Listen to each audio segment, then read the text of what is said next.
Hey everybody, it's Jason Blaha here representing Jason Blaha Strength and Fitness, and once again it is time for my client Ted's Conjugate training vlog. But a quick reminder, if you guys would please click down below, be greatly appreciated. If you're not following or subscribed, please do so. And if you'll be kind enough to drop me a comment down below, I would appreciate it so much. Thank you. So we started off with a wider grip floor press. Again, he's historically been a very close grip bencher, and I've told him, look, if we're going to power lift, we need to build your chest up more, and you're going to have to do some wider grip pressing. It's going to give you bigger numbers over time. He agreed, so we're having him give it a go. So the widest he's benched so far there for any sort of max was just now on that floor press. Again, I want him to ease into the ability to go real wide heavy. So again, we did like a medium grip on his last max effort day, and then I'm letting for this one go to that wider pinkies on the rings. But then we're going to have a floor press to limit the range of motion. So I'm going to build him into it, and we're going to keep building the chest. Now, we already added in floor pressing and stuff for some of that. We'll start adding in eventually some wider grip benching. But a lot of that for him, I am wanting to get more pec work. I'm wanting to take out his ability to use a leg drive, because he does actually use leg drive. He's pretty decent at it. So by us doing the floor pressing, we're removing that. We're taking that out so that he's forced to build his pecs more. And again, I don't care if he uses it on the speed work. All right, so after the floor press, we do weighted pull-ups. Then here, instead of normal overhead press, we're working with a log a little bit. So he's taking a log press and then cleaning it off the floor and then getting it up there to do overhead pressing. Again, taking a little bit of work here because he's not used to that log, so he wants to get used to it. So again, notice we're getting more and more well-rounded for him. So again, I mean, he is an athlete. As he said, I'm a lifelong athlete. It's all sport. So, again, we want to compete in stuff.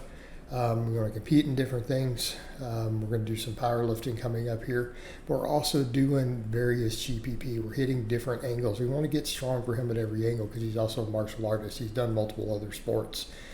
So, again, we want to be as well-rounded as possible. We want him to be super fit, super strong, explosive. So again, we also do speed work, we do plyometrics, but we're including some of this other stuff. I'm gonna have his sled work, some of it in here for you guys to see that we do conditioning. He also has a very high step count.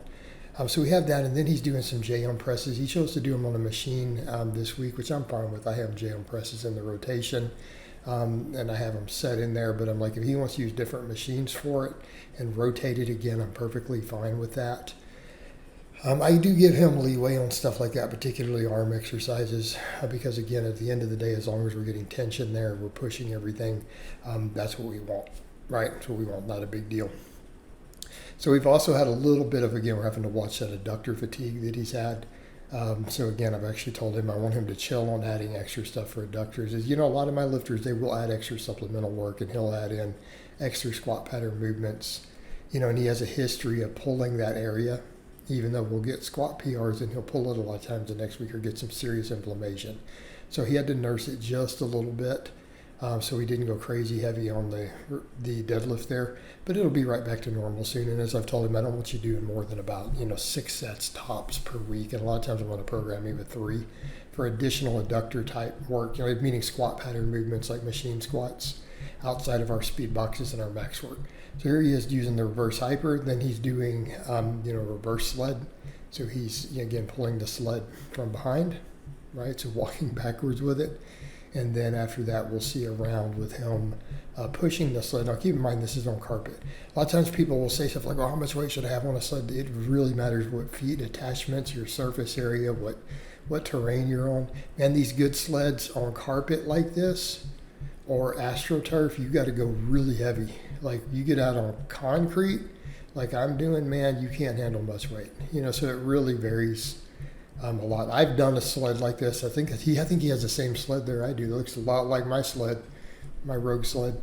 But one of the things that you'll find with with sled work, the terrain absolutely varies. And I've done sleds at a gym. I used to train at a 24. Right before I started building this last home gym, I used to train at a 24, 8 years ago or so, 7 years ago. The one right over in the Rice Village, it was really close to my condo, like downtown Houston. And they had glute ham raises, they had turf, they had sleds and stuff that you could push. And yeah, but you could put a lot of weight on that sled on the carpet. Like it was cool, But again, so people are always asked that. It's like you got to find your level. But I mean, case in point, he's got a bunch of plates on there. So again, the main thing is just building that conditioning, building that work capacity, that GPP up. But again, obviously, he's working hard there. All right, dynamic effort bench day. We're doing benching. We're rotating grips a little bit. I'm having him do sets with different grips. So again, very, very heavy bands for him for the speed bench. On this day, I threw the incline footage in the axle rows because I don't have him in the other day. I'm only having him incline on dynamic bench, so we speed bench and we go to incline. I took it out on the max effort day so we could focus a little more on flat type stuff like floor pressing, later some flat bench, overhead work.